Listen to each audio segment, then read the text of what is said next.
இன்றே டவுன்லோட் செய்து உங்கள் ஃபேவரட் ஷோக்களை என்ஜாய் பண்ணுங்க. இன்னும் கொஞ்ச நாள்ல எனக்கு கல்யாணம் ஆக போகுது. என்கிட்ட இப்படி சொல்றது உனக்கு தப்புன்னு தெரியலையா ஜீவா? தப்புதான்.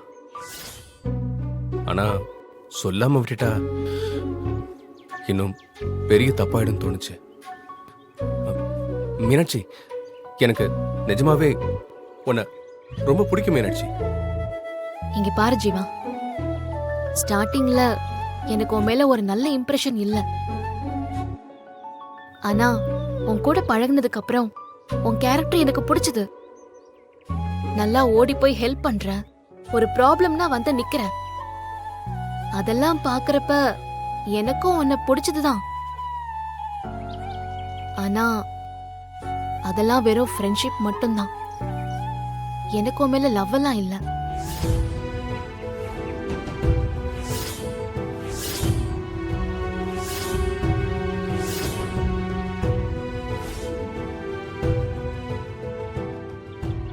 நான் நிஜமாவே உன்னை நல்லா பார்த்துப்பேன்.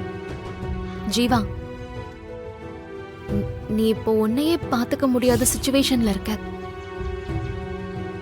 எனக்கு உன் மேல அந்த மாதிரி எந்த ஃபீலிங்ஸும் இல்ல.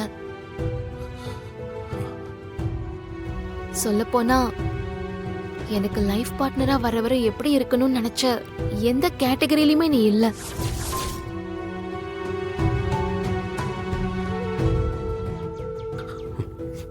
மீனாட்சி, நான் கண்டிப்பா என்ன மாத்திக்கிறேன் மீனாட்சி. எனக்காக நீயே உன்னை மாத்திக்கணும். உன் லைஃப அதுவே மாத்திடும். எனக்காக நீ எதுவும் செய்ய வேணாம்.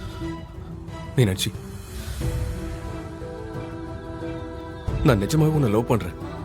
இங்க பாரு ஜீவா, இதுக்கு பேரு லவ் இல்ல, வெறும் இன்ஃபாக்சுவேஷன் தான்.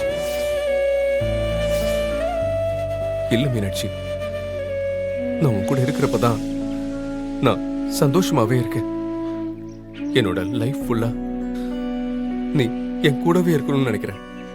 நானும் அப்படி இருக்கணும்ல ஜீவா.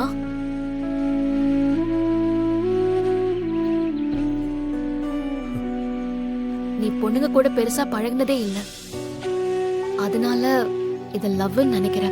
இல்ல மீனாட்சி, நான் சொல்றேன். வேணாம் ஜீவா, இதுக்கு மேல இத பத்தி பேச வேணாம். நீ உன் படிப்புல கான்சென்ட்ரேட் பண்ண. நீ உன் மனசுல இருக்கிறத தைரியமா சொன்ன, அது நல்ல விஷயம்தான். ஆனா அதை இதோட மறந்துற. எனக்கு எப்பவும் போல ஒரு ஃப்ரெண்டா இருக்க முடிஞ்சா இரு. அது முடியாதுன்னா உன் வேலையை பாரு. எனக்கு உன் மேல எந்த கோவமும் இல்ல. ஓகேவா? எனக்கு டைம் ஆச்சு, நான் கிளம்புறேன்.